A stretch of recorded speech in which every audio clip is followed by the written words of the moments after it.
Good morning, students. Today we will see 3.3 note making on page number 149 and 150. नमस्कार विद्यार्थी मित्रांनो, आज आपण इयत्ता 12वीच्या सिलेबसमधील 3.3 नोट मेकिंग हा उरलेला पाठ या ठिकाणी आपण घेणार आहोत. पाठीमागच्या व्हिडिओमध्ये पान नंबर 148 वरचा भाग आपण घेतलेला होता. आज पान नंबर 149 आणि पान नंबर 150 या ठिकाणी आपण पाहणार आहोत. On page number 149, styles of note making. So we have given here some styles of note making. Tables and charts. We can make notes through tables and charts, and we can use various types of charts: bar charts, pie charts, flow charts. So these are the charts are useful for note making. Then line graph, tree diagram, pictograms, maps and plans. These are the various styles of note making. Here we have given here a paragraph, a article on the Ayurvedic medicine facts. So here see fundamentals of Ayurvedic medicines. We have given here fundamentals of Ayurvedic medicine. We will see in the detail. At first we will read all these article, we will see the meaning of this article, and then we will see on page number 150 of tree diagram. प्रथम पान number 149 वरचं article लेख आपण वाचूया आयुर्वेदिक मेडिसिनबद्दलचं, आणि त्यानंतर पान number 150 वरती जो ट्री डायग्रॅम दिलेला आहे तो डायग्रॅम आपण सोडवूया. To understand Ayurvedic treatment, it is essential to have an idea of how the Ayurvedic system regards the human body. The basic life force in the body is prana, which is also found in the elements and is analogous to the Chinese notion of chi. As Swami Vishnu Devananda, a yogi and expert, put it, prana is in the air but is not the oxygen nor any of its chemical constituents. It is in food, water and in the sunlight. Yet it is not vitamin, heat or light rays. Food, water, air, etc. are only the media through which the prana flows. And we have given here about the Ayurvedic treatment. Now see, to understand Ayurvedic treatment, it is essential to have an idea of how the Ayurvedic system regard the human body. And if we want to take information or understand Ayurvedic treatment, it is essential, it is very important to have an idea, to take the knowledge of how the Ayurvedic system care regard the human body. आयुर्वेदिक ट्रीटमेंटबद्दल जर समजून घ्यायचं असेल तर प्रथम आयुर्वेद आपल्या शरीराची कशी काळजी घेतं ही कल्पना आपल्याला प्रथम समजून घेतली पाहिजे. The basic life force in the human body is prana, which is also found in the elements and is analogous to the Chinese notion of chi. And basic life force in the body is pran. We know that pran is very important, is a basic life force, and is also found in the elements and in analogous to the Chinese notion of chi. आपण प्राण सगळ्यांना माहिती आहे की जो basic life force सर्वसामान्यपणे आपली body, आपलं शरीर जे काम करतं ते त्या सगळ्या गोष्टींना प्राण असं म्हटलेलं आहे. which is also found in the elements and is analogous to the Chinese notion of chi. आणि जी चायनीज नोशन ऑफ ची, चायनीज जी कल्पना आहे ची, त्याच्यावरती आधारित हे also found in the elements and in analogous. आणि मग ती चायनीज नोशन चीशी समांतर आहे. त्याचबरोबर जे आपल्या वातावरणामधले काही घटक आहेत त्यामध्ये याचे काही गोष्टी साम्य आढळतं पहा. Swami Vishnudevananda a yogi and expert, and Swami Vishnudevananda is a yogi and expert. योगी आणि एक्सपर्ट होते स्वामी विष्णुदेवानंद. त्यांनी काय म्हटलेलं आहे पहा प्राणबद्दल. Put it, prana is in the air but is not the oxygen nor any of its chemical constituents. It is in food, water and in the sunlight, yet it is not vitamin, heat or light rays.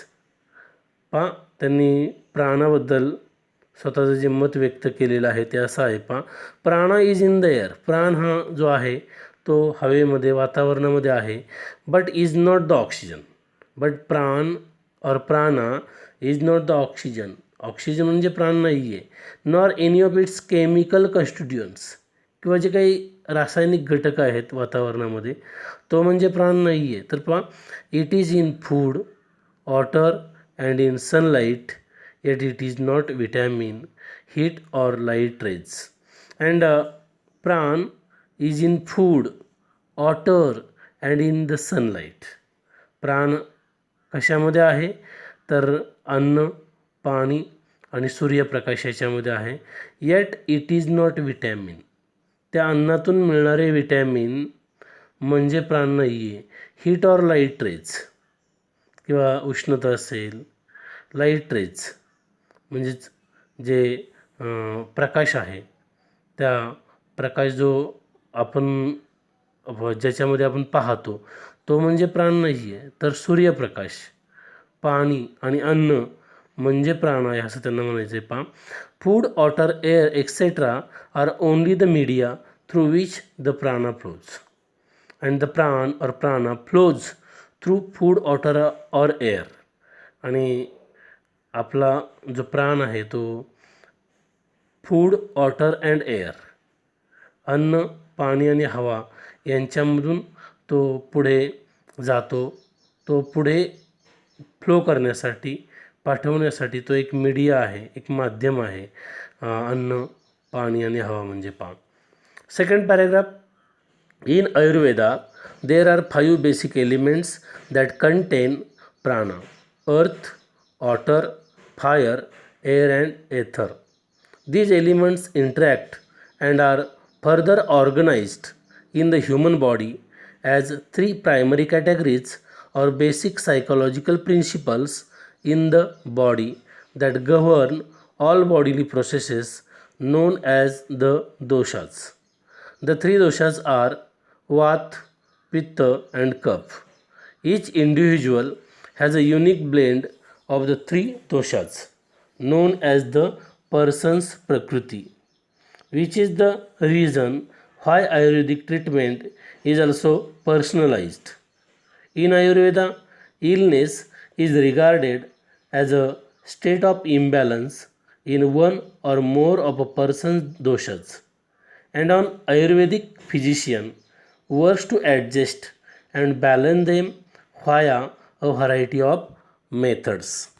And in the second paragraph we have to given here the 5 basic elements contain prana or prana. जो आपण प्राण म्हणतो तो कशामध्ये आहे, कोणत्या घटकामध्ये सामावलेला आहे त्याबद्दल या ठिकाणी सांगितले. ते घटक दिलेले आहेत: वॉटर, फायर, एअर अँड एथर.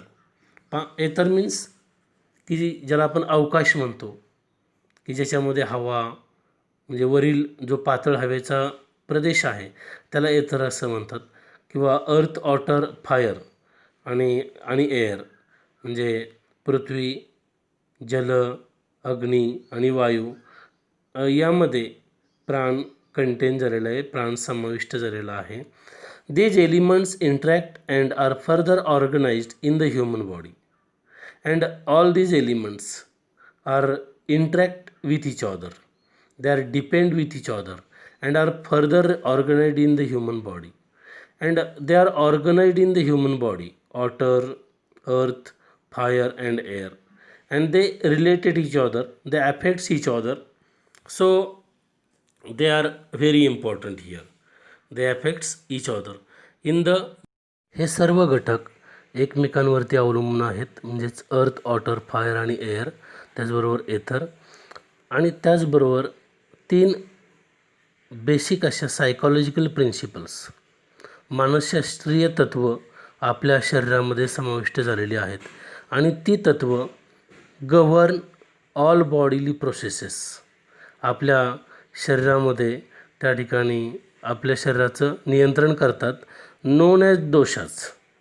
आणि त्याला दोष असं म्हणतात. पहा, द 3 दोषाज आर वात, पित्त अँड कफ. अँड दिस 3 दोष आर वात, पित्त अँड कफ. वात, पित्त आणि कफ हे 3 दोष आपल्या शरीरामध्ये आहेत.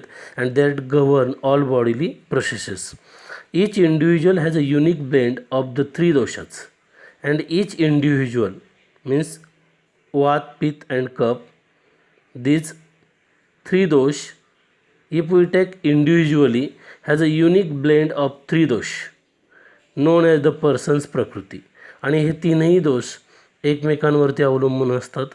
यालाच पर्सन्स प्रकृती, मानवाची प्रकृती असं म्हणतात. Which is the reason why Ayurvedic treatment is always personalise.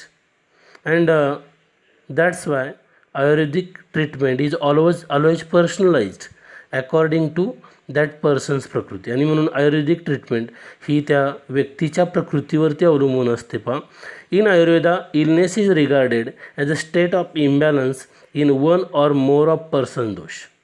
And it is told in the Ayurveda illness is regarded as a state of imbalance in one or more of persons dosha. आणि आयुर्वेदामध्ये असं सांगितलेलं आहे की माणसाचा जो आजार आहे तो state of imbalance in one or more of person दोष, जे वात, पित्त आणि कफ हे जे 3 दोष आहेत त्यामध्ये जर इम्बॅलन्स झाला तर ती व्यक्ती आजारी पडते. And an Ayurvedic physician works to adjust and balance them.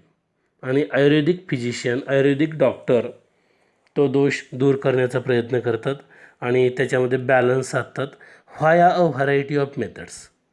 And so that he used variety of methods. आणि वेगवेगळ्या प्रकारच्या पद्धती त्या ठिकाणी ते वापरतात मानवाचा दोष किंवा आजार दूर करण्यासाठी. नेक्स्ट पॅरेग्राफ पहा. The vata dosha is associated with air and ether and in the body promotes movement, agility. Vata people are typically thin and light physically, dry skinned, very energetic and mentally restless. When Vata is out of balance, there are often nervous problems, hyperactivity, sleeplessness, lower back pains and headaches. And if the person is of Vata दोष, प्रत्येकाच्या शरीरामध्ये ही 3ही तत्त्व असतात. पहा, वात, पित्त आणि दोष. आणि त्याच्यामध्ये जर इम्बॅलन्स झाला तर व्यक्तीच्या प्रकृतीवरती परिणाम होतो. या ठिकाणी वात दोषाबद्दल प्रथम दिलेला आहे. पहा, the vata dosha is associated with air and ether. And it is associated with air and ether. वायू तत्वाशी वात दोष संबंधित आहे. And in the body promotes movement, agility. And it promotes movement, agility. शरीरामध्ये चपळता त्यामध्ये दिसते वात दोष असणाऱ्या व्यक्तीमध्ये. Vata people are typically thin and light physically. वात किंवा वायुतत्वाची जी लोकं आहेत त्यांच्यामध्ये टिपिकली थिन, शक्यतो ते शरीराने सडपातळ असतात. अँड लाईट फिजिकली, त्यांचं वजन कमी असतं. पहा, ड्राय स्किन्ड, त्वचा कोरडी असते. व्हेरी एनर्जेटिक, उत्साही असतात. अँड मेंटली रेस्टलेस, विचार प्रक्रिया नेहमी चालू असते त्या ठिकाणी त्यांची. मेंटली रेस्टलेस असतात, म्हणजे विचारविनिमय किंवा मनातल्या मनात विचार प्रक्रिया चालू असते. व्हेन वात is out of balance there are often nervous problems. And when वात dosha is out of balance, वात इज आउट ऑफ बॅलन्स, जेव्हा त्यांच्यामध्ये वात दोष निर्माण होतो त्या तत्वामध्ये, जेव्हा इम्बॅलन्स तयार होतो त्यावेळेला there are often nervous problems, त्यांचे नर्वस प्रॉब्लेम्स, मज्जासंस्थेविषयीचे प्रॉब्लेम तयार होतात. हायपर ॲक्टिव्हिटी, अतिक्रियाशीलता त्यांची वाढते. स्लीपलेसनेस, त्यांना व्यवस्थित झोप लागत नाही. लोअर बॅक पेन्स, पाठीमागे आपला मणका असेल किंवा कमरेचा भाग असेल तिथे वेदना तयार होतात. अँड हेडेक्स आणि डोकेदुखीसुद्धा होते. नेक्स्ट इज पित्त दोष. पुढचा जो दिलेला आहे तो पित्त दोष आहे पहा. Is associated with fire and water. And it is associated with fire and water. अग्नी आणि जल याच्याशी पित्तदोष असोसिएटेड आहे, संबंधित आहे. In the body it is responsible for metabolic processes and digestion. And in the body पित्त दोष और पित्त is responsible for metabolic processes and digestion. म्हणजे पचन प्रक्रियेसाठी या ठिकाणी पित्ताचं प्रमाण नियंत्रित असणं गरजेचं असतं. Pitta characteristics are medium built bodies, fair skin, strong digestion and good mental concentration. And pitta characteristics जे वैशिष्ट्य आहे पित्ताचं ते आर मीडियम बिल्ट बॉडीज. शरीराची बांधणी जी आहे ते मध्यम प्रकारची असते पहा. फेअर स्किन, त्वचेचा जो रंग आहे तो फेअर गोरा असतो. स्ट्रॉंग डायजेशन, आणि डायजेशन चांगल्या प्रकारे होतं. अँड गुड मेंटल कॉन्सन्ट्रेशन, जे कॉन्सन्ट्रेशन आहे, एकाग्रता आहे ती चांगल्या प्रकारची असते जर पित्ताचं प्रमाण शरीरामध्ये योग्य असेल तर. पित्त इम्बॅलन्सेस show up as अँगर and aggression and stress related conditions like गॅस्ट्रिक्स, ulcer, liver problems and hypertension. Now C, पित्त इम्बॅलन्सेस show up as अँगर and aggression. जर पित्ताचं प्रमाण इम्बॅलन्स झालं, कमी जास्त झालं तर त्या ठिकाणी शो अप ॲज अ अँगर अँड ॲग्रेशन, तर चिडचिडेपणा वाढतो, राग स्वभावामध्ये दिसतो. अँड स्ट्रेस रिलेटेड कंडिशन, ताणतणावाची परिस्थिती शरीरामध्ये निर्माण होते. Like gastrics, ulcers, liver problems. गॅस्ट्रिक्सचे म्हणजेच जठराविषयीचे किंवा अल्सर, लिव्हरचे प्रॉब्लेम्स त्या ठिकाणी तयार होतात. अँड हायपर टेन्शन, ताणतणाव वाढतो, टेन्शन वाढतं पहा. Last paragraph. The kaphadosha is associated with water and earth. And it is associated with water and earth. पाणी म्हणजेच जल आणि पृथ्वी याच्याशी संबंधित आहे कप्पदोष. People characterized as kapha are generally large or heavy with more oily complexions, and there are many or more oily complexions in the body. Large or heavy म्हणजे पित्त दोष असणारी कप प्रवृत्तीची जी व्यक्ती आहे ती शरीराने मोठी असते आणि ऑइली कॉम्प्लेक्शन्स, त्वचा त्या ठिकाणी ऑइली पाहायला मिळेल आपल्याला, म्हणजेच तेलकट त्वचा पाहायला मिळेल. They tend to be slow, calm and peaceful, and that person is tend to be slow, calm and peaceful. शांत, त्याचबरोबर संथ आणि पीसफुल म्हणजे शांत स्वभावाची व्यक्ती असणारी तुम्हाला पाहायला मिळेल कप प्रवृत्तीची. Kapha disorders manifest emotionally as greed and possessiveness. आणि ज्या व्यक्तीमध्ये कप दोष निर्माण होतो ती व्यक्ती पहा मॅनिफेस्ट इमोशनली, म्हणजेच एक प्रकारे भावनिकदृष्ट्या त्या व्यक्तींमध्ये दोष निर्माण होतो. ॲज ग्रीड अँड पजेसिव्हनेस किंवा लोभ निर्माण होतो, संपत्तीबद्दल हाव निर्माण होतो, possessiveness. And physically as obesity, fatigue, bronchitis and sinus problems, म्हणजेच थकवा, त्याचबरोबर शरीराची जाडी, वजन त्या ठिकाणी आपल्याला वाढलेलं पाहायला मिळेल. नाऊ ऑन पेज नंबर 150 त्या ठिकाणी पान नंबर 150 वरती आपण पाहूया पहा. Now let's complete the following diagram that represents prana and its element. We have given here the chart and we have to complete this chart. We have to complete tree diagram here of prana. प्राणाबद्दलचा tree diagram दिलेला आहे. तो tree diagram आपण या ठिकाणी पूर्ण करायचा आहे. आपण आर्टिकल लेख आयुर्वेदिक मेडिसिनबद्दलचा वाचलेला आहे, त्यातीलच ही माहिती या ठिकाणी पूर्ण करायची. पहा, प्राणा बेसिक एलिमेंट्स, प्राणाबद्दलचे बेसिक एलिमेंट्स दिलेले आहेत. काही एक एलिमेंट त्यांनी दिलेला नाही आहे 2 नंबरचा, तो आपल्याला या ठिकाणी शोधून लिहायचा आहे. The first is earth, second is not given, third is fire, fourth is air, and fifth is ether. So the second basic element is water. दुसरा एलिमेंट या ठिकाणी दिलेला नाही, तर तो कोणता आहे? वॉटर आहे. तो आपणाला सुरुवातीलाच प्राणाबद्दल माहिती देताना त्या ठिकाणी दिलेला आहे. त्यानंतर पहा, बॉडीली प्रोसेसेस 3 दोष, आणि जी शारीरिक प्रक्रिया आहे आपली त्यामध्ये 3 दोष पाहायला मिळतात. वात, पित्त अँड कफ. तीनही दोष या ठिकाणी दिलेले आहेत पहा. वात, पित्त अँड कफ. असोसिएटेड विथ, मग हे तीनही दोष असोसिएटेड विथ कशाशी संबंधित आहेत? The vata dosha is associated with air and ether. वात दोष हा एअर आणि एथर याच्याशी संबंधित आहे. पित्त दोष, the pitta dosha is associated with fire and water. Is not given here. पित्तदोषाबद्दल या ठिकाणी दिलेलं नाही आहे. तर पित्तदोष कशाशी संबंधित आहे? फायर अँड वॉटर, फायर आणि वॉटरशी संबंधित आहे. The third one is kapha dosha. Kapha dosha is associated with water and earth. कफ दोष हा वॉटर आणि अर्थशी रिलेटेड आहे. Then we have given characteristics of every dosha, of 3 dosha. प्रत्येक दोषाचे वात, पित्त आणि कफचे कॅरेक्टरिस्टिक्स, वैशिष्ट्य दिलेले आहेत.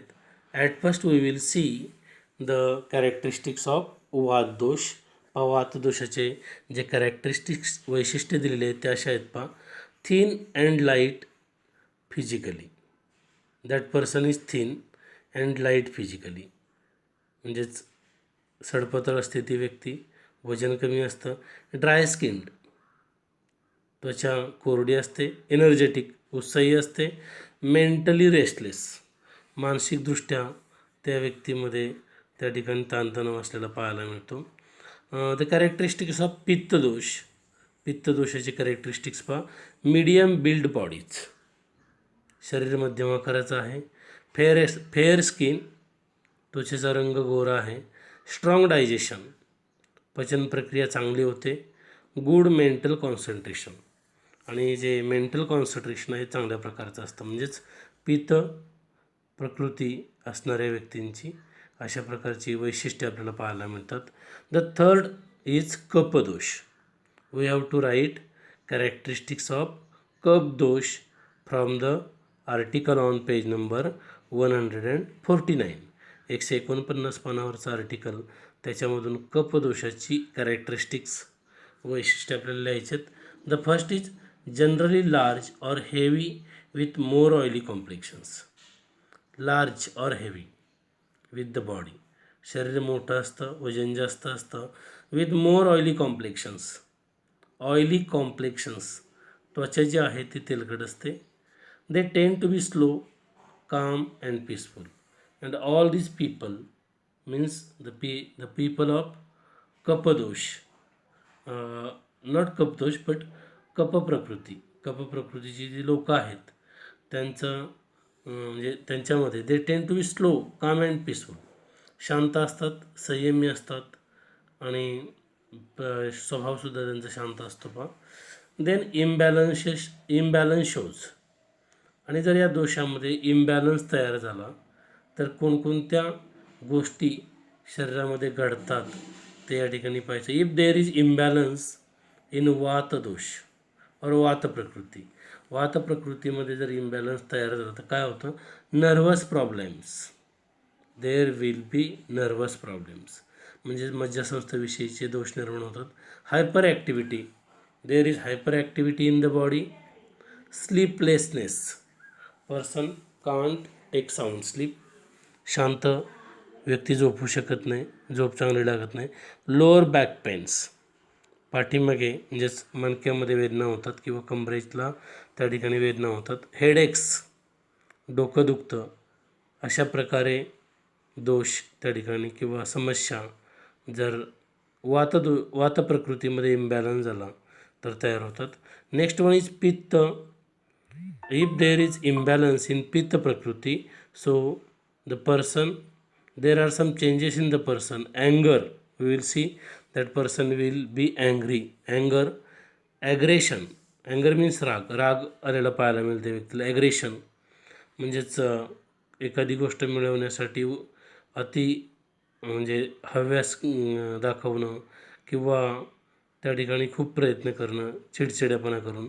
स्ट्रेस रिलेटेड कंडिशन्स, ताणतणावाची प्रक्रिया, ताणतणावाची स्थिती निर्माण होते.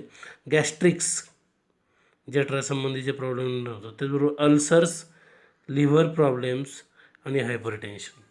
आणि अल्सरचे, लिव्हरचे प्रॉब्लेम, हायपरटेन्शन म्हणजेच ताण वाढणं, चिडचिडेपणा वाढणं, अशा प्रकारच्या समस्या जर पित्त प्रकृतीमध्ये इम्बॅलन्स झाला तर पाहायला मिळतात.